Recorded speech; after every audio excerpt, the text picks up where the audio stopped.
Hello everyone and welcome to your own channel Keshav Jha kings lab. और जैसा कि आप लोगों को पता ही है कि जून 24 2023 को आपका सीए फाउंडेशन का पेपर 2 जो है वो हो चुका है। और पेपर 2 हो चुका है यानी कि हमारा पोर्शन बीसीआर जो है इसका पेपर भी हुआ है। तो जैसे पेपर हो गया है तो कैसे ना मैं ये वीडियो लेकर के आऊँ। आप लोगों को पता है कि मैंने हर वीडियो के लिए क्या किया, हर एग्जाम के बाद उसका क्या किया, रिव्यू किया है और साथ साथ मैंने सॉल्यूशन भी प्रोवाइड करवाए हैं।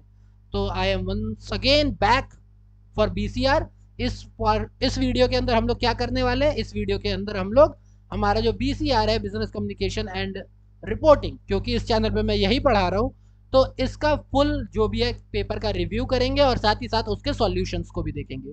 तो स्टे ट्यून, अपना वीडियो स्टार्ट करते हैं।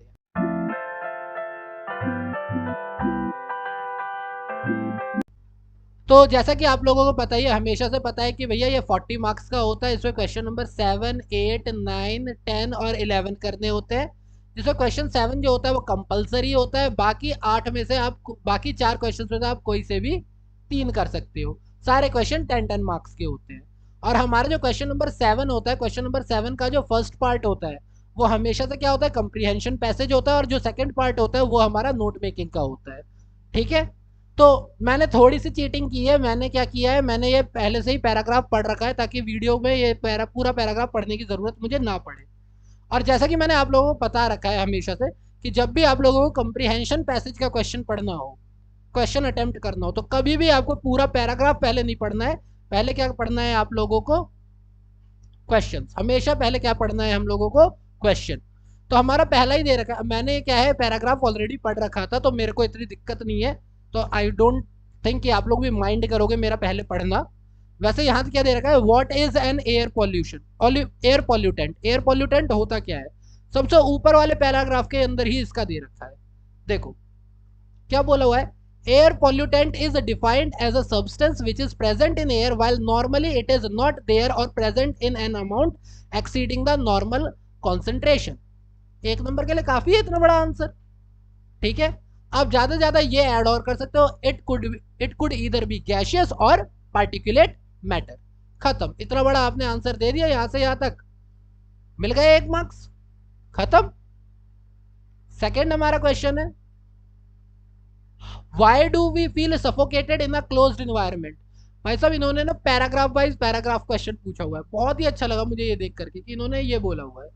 यहाँ पर क्या बोला हुआ है कि it is true that carbon dioxide exhaled out of lungs may accumulate in a closed and over crowded place.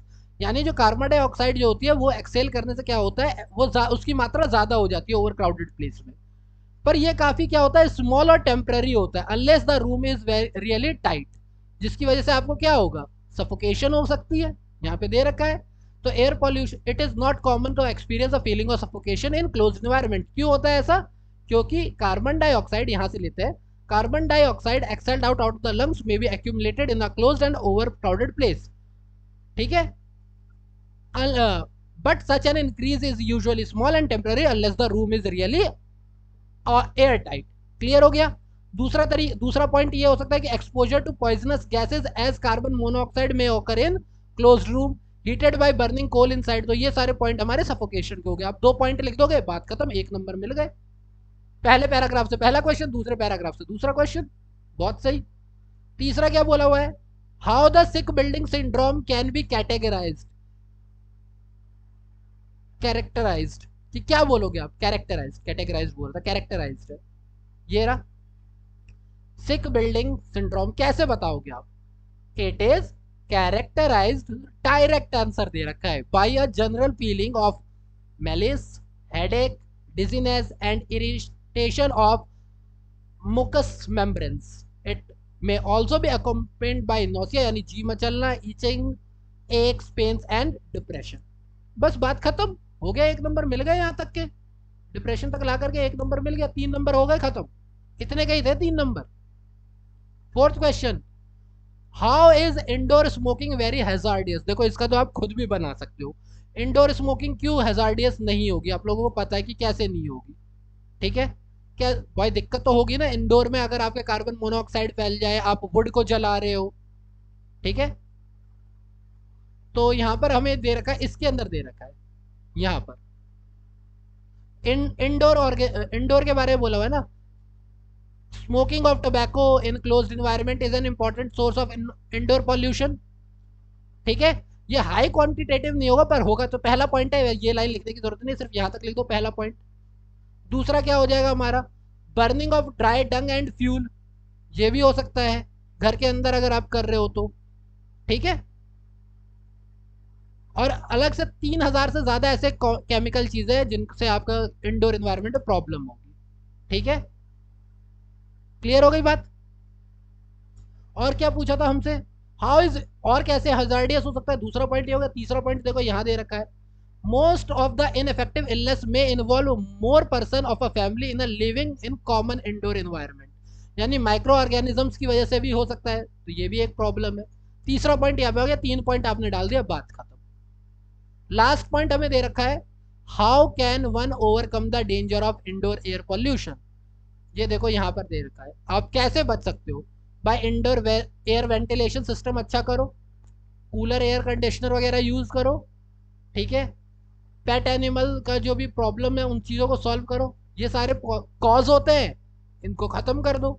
अच्छा वेंटिलेशन सिस्टम रखो, ऐसे ही तो करोगे आप। इंडोर के अंदर आप ज़्यादा काम मत करो, इंडोर के अंदर ज़्यादा स्मोकिंग मत करो, ये सारी चीज़ें हो गई और यहाँ से हमारे नंबर मिल गए।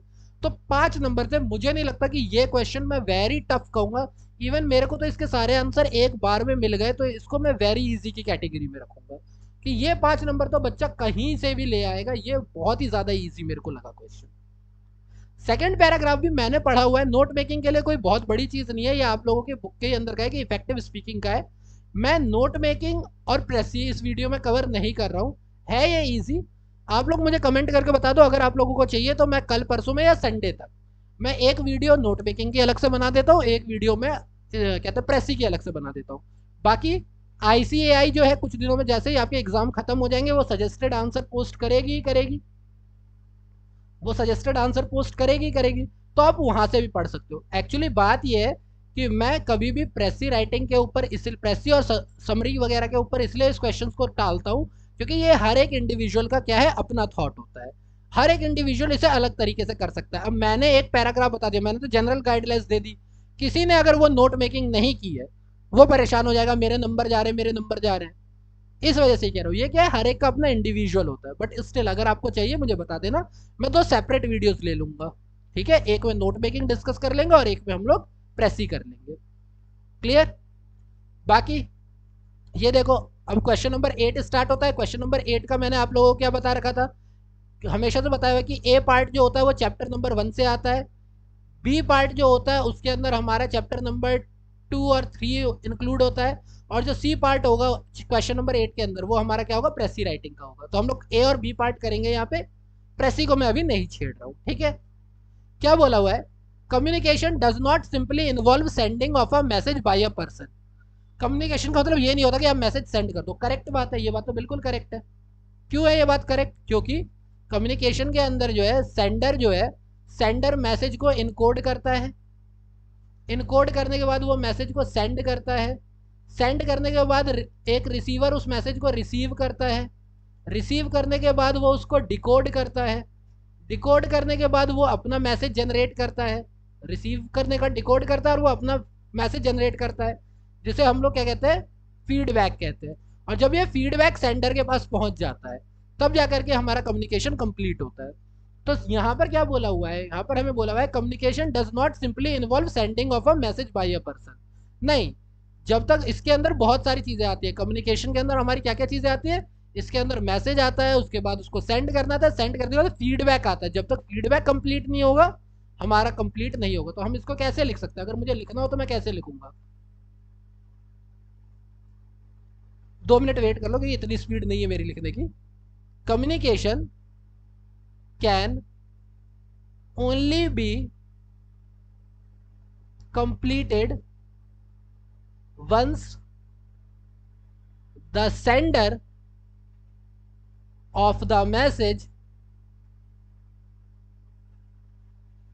will receive an appropriate create feedback from the receiver. Clear? ये आपका आंसर हो जाएगा, सिंपल सी बात है, खत्म। थोड़ा बड़ा करके लिखना है, इसी में आप स्टेप्स डाल दो। These are the steps of communication. आप ऐसा एक बना दो, एक नंबर आपको इसका मिल जाएगा, एक नंबर आपको इसका मिल जाएगा, बात खत्म। ठीक है। सेकेंड हमारा क्वेश्चन था, इसके अंदर हमें बोला हुआ है choose the word which best express. Best express का मतलब सिनोनिम, सिनोनिम पूछा हुआ है। एडमेंट का मतलब होता है अटल, जो हिले ही ना, आप बिल्कुल अकड़ जाए अपनी जगह से, बिल्कुल ना चेंज हो। सीधा अब तो पता चल ही गया आपको, जैसे ही मैंने मीनिंग बताई अब तो आपको मतलब पता ही है। इनफ्लेक्सिबल। अनफेवरेबल का मतलब तो होता है जो हमारे हिस्से में ना हो। विलिंग का मतलब होता है जो अपनी इच्छा से हो। पुअर गरीब ही होता है। एक इनफ्लेक्सिबल ही होता है जिसका मतलब होता है अटल, भाई जो चेंज नहीं हो सकता। तो हमारा करेक्ट आंसर क्या आ जाएगा? इनफ्लेक्सिबल। क्लियर? आई होप समझ में आ गया होगा आपको। देन यहां दे रखा है, ये भी मेरे को बहुत इजी सा क्वेश्चन लगा। The study of coding decoding involves various. अब हेल्दी क्लूज तो किसी हालत में नहीं हो सकते, ऑब्वियस भी नहीं होगी। कोडिंग डिकोडिंग है, कोडिंग डिकोडिंग एक क्या है, कंप्यूटर वाली लैंग्वेज है। कंप्यूटर वाली लैंग्वेज से मिलता जुलता एक ही वर्ड है यहाँ पे, cryptic.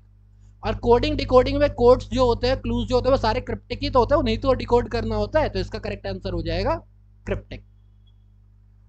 Again one of the very easiest sentence of narration, मेरे को कहूंगा, मैं तो यही कहूंगा क्योंकि इतना प्यारा सेंटेंस था ये।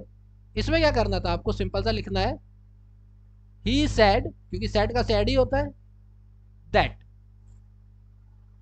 आई जो है, आई इसके हिसाब से चेंज होगा तो ही। और क्लीन क्या है, वर्ब की फर्स्ट फॉर्म है तो वर्ब की सेकंड फॉर्म में हो जाएगी, तो क्लीन्ड, ही क्लीन्ड। माई भी किसमें चेंज हो जाएगा, his, he cleaned his teeth twice a day. और इस चीज के एक नंबर है भाई, इस चीज के एक नंबर दे रहे हो तुम, इजी तो है, कहीं से बहुत बड़ी प्रॉब्लम है क्या ये? तो ये तो आप लोगों ने कर ही लिया होगा। सी पार्ट प्रेसी का है ये वाला। हाँ मैं कहूंगा एक बार के लिए, क्योंकि इसको बच्चों को पढ़ना पड़ेगा 2-3 बार। एक्चुअली इन्होंने बायो से रिलेटेड दिया हुआ है ये पैराग्राफ, मैंने पैराग्राफ पढ़ा है। पर आपको पता है कि आपको इसको समझ के नहीं लिखना है, आपको सीधा सीधा इसका 1/3 करना है। ना तो इसमें आपको अपने थॉट्स डालने, ना तो आपको अपने सजेशन डालने, जो लिखा हुआ है इसी लिखे हुए को इसके 1/3 में चेंज करना है। ठीक है। अगर आप लोगों को इसका डाउट है, वैसे तो आईसीएआई के सजेस्टेड आंसर आएंगे ही, उसमें से आप पढ़ लेना। बट अगर आपके पास इसका डाउट आता है, आप मेरे को मैसेज कर देना, कमेंट बॉक्स में बता देना, मैं इसका क्वेश्चन करवा दूंगा। ठीक है। नन आता है हमारे क्वेश्चन नंबर 9 पे। क्वेश्चन नंबर 9 बड़ा प्यारा सा दे रखा है, concreteness in an import is an important characteristics of effective communication. Comment करना है कॉन्क्रीटनेस के ऊपर, भाई पूरा का पूरा पैराग्राफ उठा करके लिख दोगे इसके ऊपर तो। बट पूरा पैराग्राफ अगर नहीं भी लिखते हैं तो हम लोग यहाँ पर आंसर लिखते हैं क्या। सबसे पहली बात तो concreteness is an important characteristic of effective communication. Correct? One should never discuss abstract ideas in communication, as it may make the communication ineffective.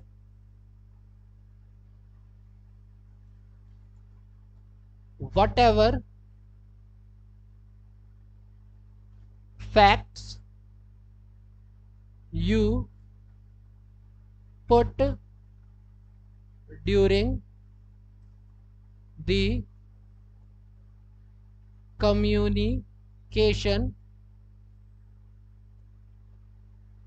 must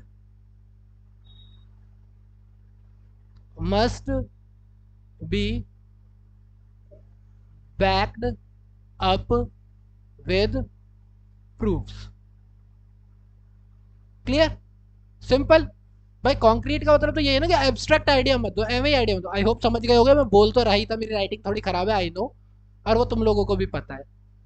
तो एब्स्ट्रैक्ट आइडिया से कोई मतलब नहीं है भाई, जो भी एब्स्ट्रैक्ट आइडिया आपको नहीं पकड़ने, आपको कोई भी एब्स्ट्रैक्ट आइडिया नहीं देना है। आप जो भी कर रहे हो वो फैक्ट होने चाहिए, और फैक्ट का आपके पास प्रूफ होना चाहिए, बस यही बात बतानी है।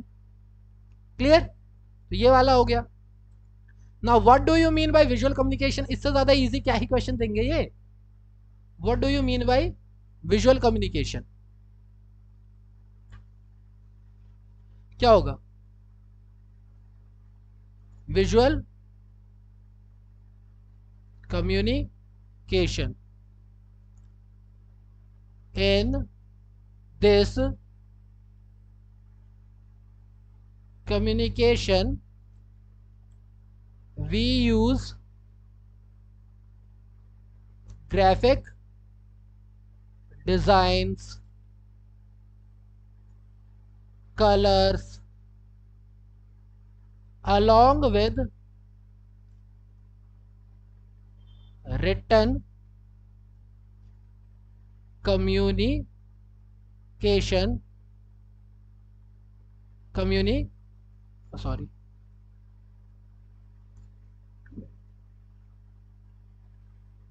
communication to make message clear। ठीक है, जैसे कि आपके ट्रैफिक सिग्नल हो गए, ट्रैफिक सिग्नल, या कहीं पे ऐसे क्रॉस का साइन बना हुआ होता है, इसका मतलब ये होता है ना यहाँ मत जाओ। ठीक है, कहीं पर ऐसे गाड़ी बनी हुई होती है, उस पर लिखा होता है 40, यानी स्पीड लिमिट 40 की है। तो यही तो है हमारा विजुअल कम्युनिकेशन, जहां पर आप ग्राफिक डिजाइन कलर्स का यूज करते हो और रिटर्न का भी यूज करते हो। जैसे यहाँ 40 लिख रहे हो तो ये रिटर्न ही है ना। और जैसे आप लोगों के ने वो देखे होंगे, कहीं पे साइन लगे हुए होते हैं, उस पर लिखा होता है ओपन, और ये लाइट के थ्रू कभी चमक रहा होता है और कभी बुझा हुआ होता है। तो वैसे निशान भी क्या हो जाते हैं हमारे विजुअल कम्युनिकेशन के अंदर आ जाते हैं, जहाँ पे हम लोग क्या कर रहे हैं, ग्राफिक डिजाइन कलर्स इन चीजों का यूज कर रहे हैं। ठीक है, सिंपल क्वेश्चन था, आराम से इसके तो मार्क्स ले सकते हो आप लोग। क्लियर, अब ये जो है बहुत ही अच्छा मेरे को लगा वर्ड, इसमें भी हमें क्या बताना है, सिनोनिम्स ही बताने। रेलिश, रेलिश का मतलब होता है प्यारा, जिसको करने के लिए आप बहुत एक्साइटेड हो, प्यारा। मुझे पता है हेट का मतलब तो आप लोगों को पता है, लोथ का मतलब भी यही होता है जो कि हेट करता है। लोथ का मतलब भी हेट ही होता है, और एबोर का मतलब भी हेट ही होता है। तो आपको यहां से करेक्ट आंसर मिल गया कि इसका करेक्ट आंसर क्या है, लाइक है।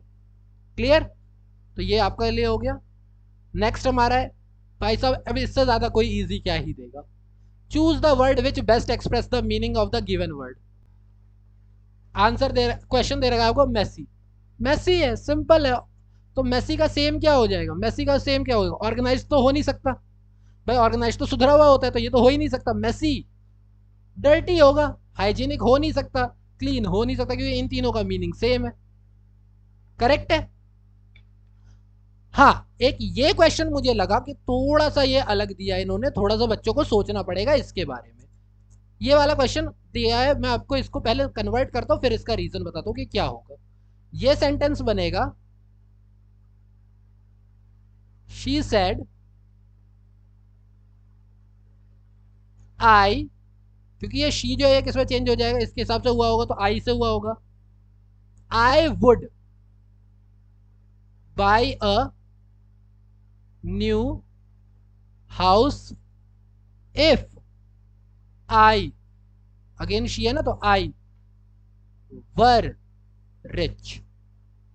अब पहले तो बच्चे बोलेंगे कि चलो हैडबिन का आपने क्या, पर हैडबिन का तो वॉज और वर होता है, ठीक है, पर आई के साथ तो वॉज लगता है, वर क्यों लगा रहे हो भैया, वर क्यों लगा रहे हो?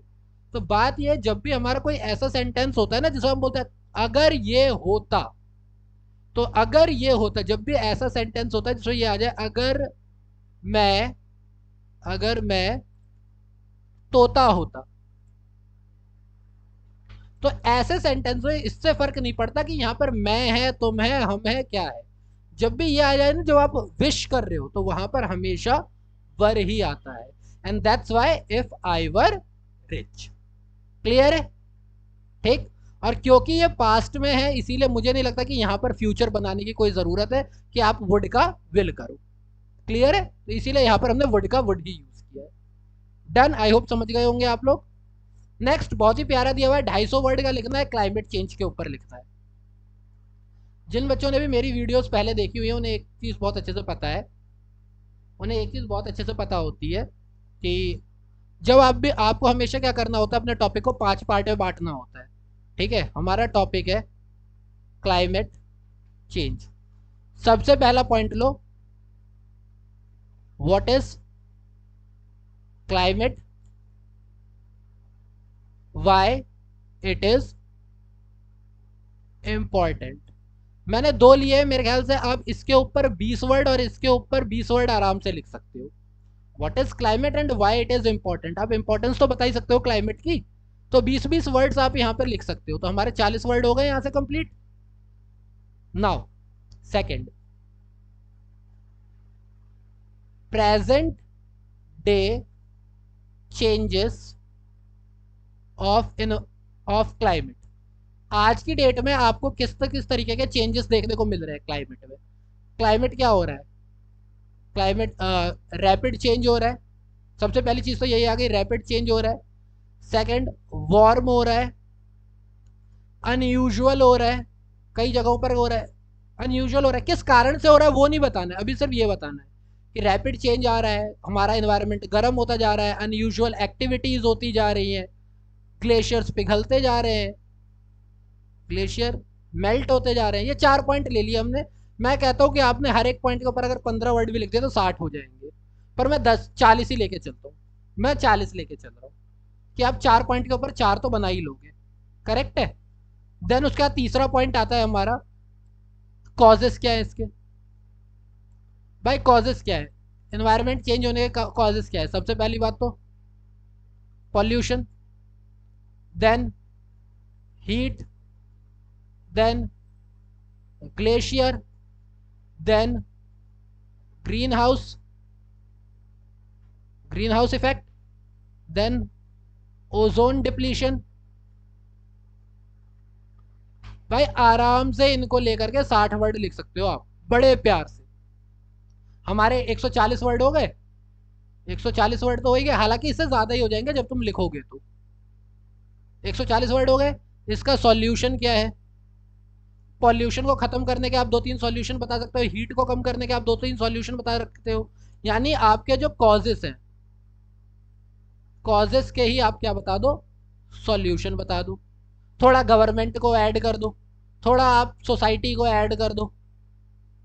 तो मेरे ख्याल से ये जो पॉइंट है इनकी वजह से आपका 40 वर्ड का यहाँ पे और 20-30 वर्ड का यहाँ पे आप आराम से बना सकते हो। भाई गवर्नमेंट को क्या करना चाहिए, गवर्नमेंट को इवन ऑड वाला इस्तेमाल करना चाहिए, पॉल्यूशन के ऊपर ध्यान देना चाहिए, नए रूल्स बनाने चाहिए। सोसाइटी को क्या करना चाहिए, अपने सामने कचरा नहीं करना चाहिए, ज़्यादा इलेक्ट्रिसिटी का जो यूसेज है वो कम करना चाहिए, सही पानी को ज़्यादा वेस्ट नहीं करना चाहिए। ये सारे रीज़न होंगे, इन सबको आप पुट कर दोगे और आराम से आपके 250 वर्ड्स बन जाएंगे।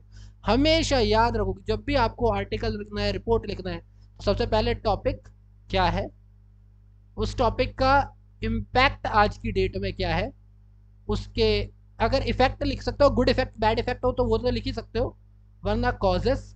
अब चाहो तो बीच में इफेक्ट भी लिख सकते थे कि रैपिड चेंज होने से क्या, रैपिड चेंज हो रही है, वार्म हो रही है, उससे क्या नुकसान हो रहा है, आप इफेक्ट भी लिख सकते हो यहाँ पे कि रैपिड चेंज होने की वजह से क्या नुकसान हो रहा है, अनयूजुअलनेस से क्या हो रहा है, ग्लेशियर के मेल्ट डाउन होने से क्या हो रहा है। तो ये इफेक्ट भी आप लिख सकते हो, 20 से 30 वर्ड यहाँ पे भी आप आराम से लिख सकते हो। ठीक है, आप उसके कॉजेस लिखो, इम्पैक्ट लिखो, इफेक्ट भी लिखो, गुड है बैड है जो भी है वो इफेक्ट लिखो, और सॉल्यूशन लिखो। इस वे में आप करो, आपका बड़े प्यार से हो जाएगा। ठीक है, कोई बहुत बड़ी बात नहीं है। ठीक, आई होप समझ में आ गया होगा। नेक्स्ट हमें बोला हुआ है define wheel and spoke network in a communication. ऐसा कुछ आपकी बुक में बना हुआ है।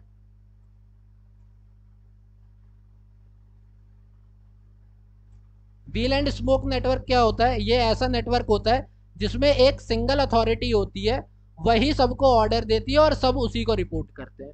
व्हील एंड स्पोक नेटवर्क यही होता है, जिसमें क्या होता है, एक सिंगल अथॉरिटी होती है, वही सबको ऑर्डर देती है और वही सबको क्या करती है, सबसे रिपोर्ट लेती है। ये बेस्ट होती है स्मॉल ऑर्गेनाइजेशन में,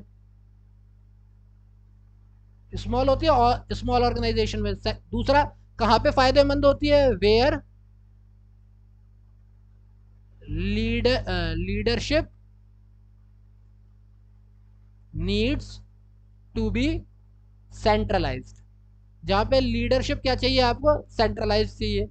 इसलिए कब अच्छी इफेक्ट होती है, व्हेन, इसके लिए बहुत जरूरी क्या है कि जो आपका लीडर है, जो आपकी सेंटर अथॉरिटी है, इज एलिजिबल, सॉरी एलिजिबल, वो जब एलिजिबल है तब इसका फायदा होता है। अगर वो एलिजिबल नहीं है तो इसका कोई फायदा नहीं है। अगर वो एक अच्छा नहीं है, वो अच्छे से संभाल नहीं सकता है, तो फिर इसका कोई फायदा नहीं है। ये 3 पॉइंट आपको डिस्कस करने और इसके आपको 2 नंबर मिल रहे हैं। एक तो फिगर ही बना दोगे, बात खत्म। अच्छा सेंटेंस है, इजी सेंटेंस है, एक्टिव टू पैसिव है। Please help me, please help me, ये आपका किस टाइप का सेंटेंस आ जाता है, इंपेरेटिव टाइप का सेंटेंस आ जाता है। तो इसका सिंपल सा आ जाएगा, you are requested to help me, बस बात खत्म। You are requested to help me, बहुत ही सिंपल सा है। ठीक, ये वाला मुझे लगा कि थोड़ा बच्चों को लगेगा कि हाँ प्रॉब्लम हो सकती है। इसमें आपको क्या समझना है, सबसे पहली बात तो ड्यू टू द पैंडेमिक, ये हमारा एक्स्ट्रा पोर्शन है। हमारा मेन सेंटेंस क्या है, jobs will have been lost by thousand of individuals. तो हमारा सेंटेंस क्या बनेगा, थाउजेंड्स ऑफ इंडिविजुअल्स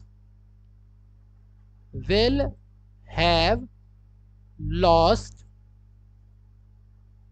jobs, उसके बाद लास्ट वाला पोर्शन सीधा लगा दोगे आप, due to the pandemic, due to the pandemic. ये था ये सेंटेंस, सिंपल सा है, thousand of individuals will have lost jobs due to pandemic.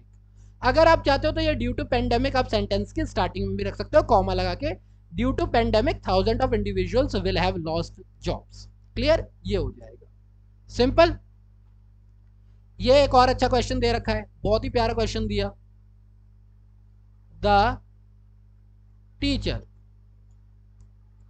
Said to, क्योंकि सजेस्टेड है तो ऑफकोर्स सेड टू होगा, तभी चेंज हुआ होगा।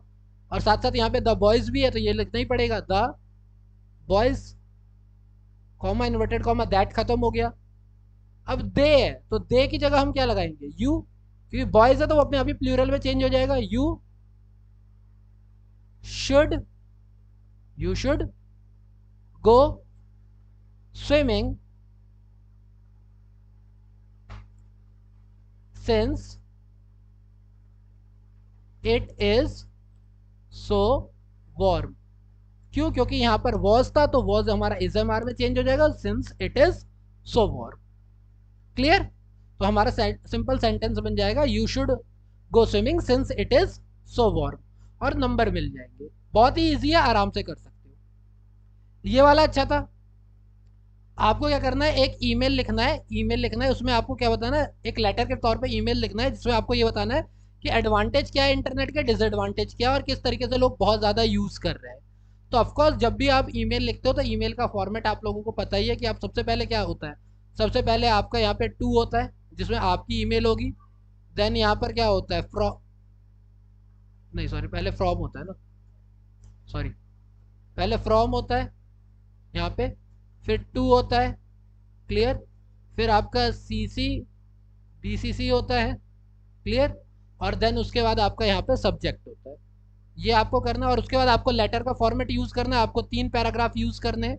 सिंपल सा आपको पहला पैराग्राफ में आपको इंट्रो देना है टॉपिक का, कि आप किस बारे में लिख रहे हो। ऑफकोर्स यहाँ पर आप बता रहे हो इंटरनेट यूसेज के बारे में।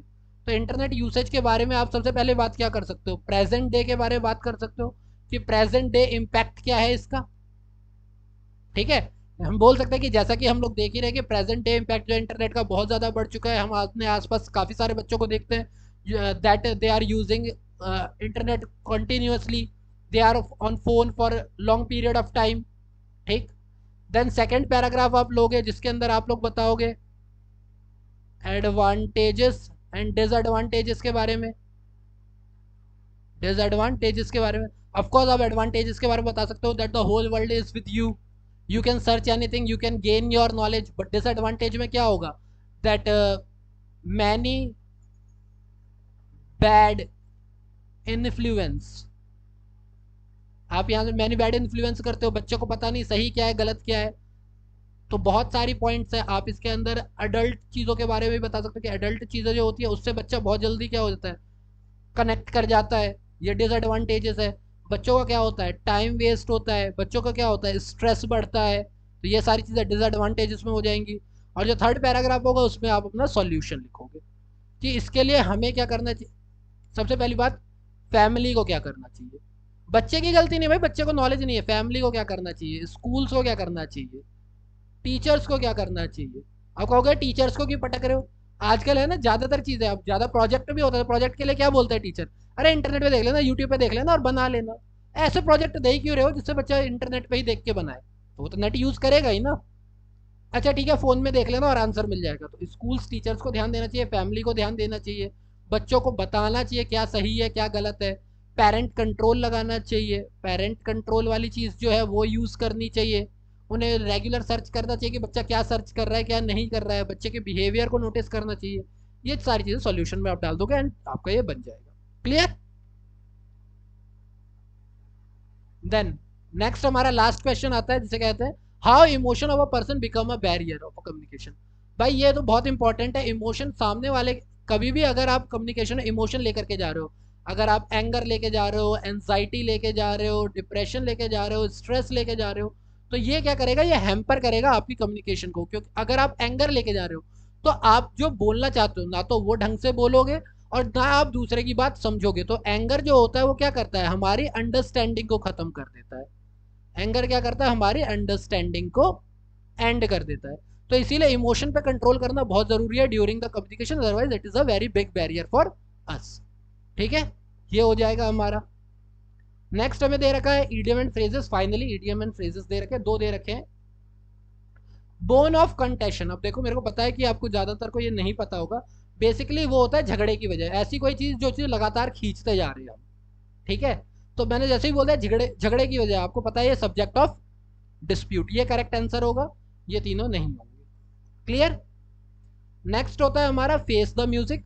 फेस द म्यूजिक जो है इसका बेसिकली क्या है, फेस द म्यूजिक का बहुत सिंपल सी चीज है कि आपने कोई काम किया, उसके ऊपर आपको अगर कोई बुरा कह रहा है, कुछ बैड सुना रहा है, तो ये कहलाता है फेस द म्यूजिक। यानी आपने कोई काम किया, उसके कॉन्सिक्वेंसेस के तौर पे, अगर अगर उसके कॉन्सिक्वेंस के तौर पे आपको कुछ बुरा सुनने को मिल रहा है, then that is your face the music. Face the music अच्छी चीज कभी नहीं होती है, नेगेटिव होता है। तो यहाँ पर दे रखा है टू एंटिसिपेट गुड, मतलब ही नहीं बनता। टू एक्सेप्ट अवार्ड, मतलब ही नहीं बनता। To wait for result of something you have done, नहीं, वेट नहीं करना है हमें, क्या करना है, एक्सेप्ट करना है क्रिटिसिज्म, क्योंकि फेस करना है, फेस करना है यानी एक्सेप्ट करना है, वेट तो करना ही नहीं है। क्लियर। तो इसका करेक्ट हो जाएगा to accept criticism for something you have done. Clear. Then हमारे पास एक सेंटेंस दे रखा है करेक्ट द फॉलोइंग सेंटेंस। ये इस टाइप का क्वेश्चन आज तक आईसीएआई के वीसीआर के पेपर में नहीं आया था। बहुत इजी क्वेश्चन है, आराम से आप लोगों ने आंसर भी बना दिया होगा अब तक। तो इसका सिंपल सा कुछ नहीं करना था, I can not explain that why I like her so much, सिर्फ दैट को हटा दो, I can not explain why I like her so much, और यहाँ एक कॉमा लगा देना, I can not explain why I like her so much, बन गया करेक्ट सेंटेंस, खत्म। ठीक। सेकंड, अगेन आप लोगों को क्या लिखना है, एक कवर लेटर लिखना है। ये अच्छा लगा मुझे कि इन्होंने बड़े क्वेश्चंस नहीं दिए हैं, सिंपल से दिया है। यानी कि आपको बेसिकली एक जॉब लेटर लिखना है, जॉब लेटर विदाउट रेज्यूमे, सबसे बड़ी बात, विदाउट रेज्यूमे। सिर्फ आपको एक जॉब लेटर लिखना है जिसके अंदर आपको बताया हुआ है कि एक सीए फर्म है शाह एंड कंपनी, उन्होंने कहा है वो क्या कर रहे हैं, आर्टिकल असिस्टेंट को ढूंढ रहे हैं, एक आर्टिकल असिस्टेंट को ढूंढ रहे हैं। तो आपको अपने बारे में बताना है, आपको अपनी क्वालिटी के बारे में बताना है, जैसे आप जॉब लेटर्स लिखते हो। मेरी मेरे आपको चैनल पे बहुत सारे जॉब लेटर्स भी मिल जाएंगे, मैंने सारी चीज़ें करवा रखी है, आपको वहाँ से भी मिल जाएगा। बाकी अगर कोई डाउट हो तो आप लोग कमेंट बॉक्स में मुझे करके बता दो। ये चैप्टर हम, ये हमारा जो रिव्यू है, रिव्यू हमारा कंप्लीट हुआ। बाकी मैं लिंक डाल दूंगा, और भी क्वेश्चन पेपर्स है उन सब के भी मैं लिंक डाल दूंगा। ये वाला क्वेश्चन पेपर तो आपको मिल जाएगा, बाकी क्वेश्चन पेपर्स के भी आपको मैं लिंक डाल दूंगा। जिन बच्चों ने अभी तक नहीं लिए हैं उनके सजेस्टेड आंसर्स के भी आपको लिंक डाल दूंगा। मेरी आपको जो वीडियोज़ है बीसीआर से रिलेटेड जितनी भी वीडियोज़ है उनके लिंक भी आपको डिस्क्रिप्शन बॉक्स में मिल जाएंगे। बाकी अगर आपको वीडियो में कुछ समझ में नहीं आया, आपके कोई सजेशन है, तो प्लीज़ कमेंट बॉक्स में बताओ, मुझे बहुत खुशी होगी, ताकि मैं उनका रिप्लाई भी कर सकूं, और अगर मेरे में कोई इंप्रूवमेंट हो तो मैं वो भी कर सकूं। सो प्लीज़ मुझे वेट रहेगा, आप लोग बताएं, और जल्दी मिलते हैं अगली वीडियो के साथ। आई होप आपके लिए ये क्लियर हो गया होगा। All the best for your exam, for your result. Tension नहीं लेना है, जो भी बच्चे एग्जाम दे करके आ गए वो अभी आंसर्स को लेकर परेशान ना हो। आईसीआई सजेस्टेड आंसर भी पोस्ट करेंगे, आप वहां से भी देख लेना, पर अभी एग्जाम दो, मैथ्स का पेपर है कल। ऑल द बेस्ट, आराम से करो, ठीक है। चलिए, thank you for your time.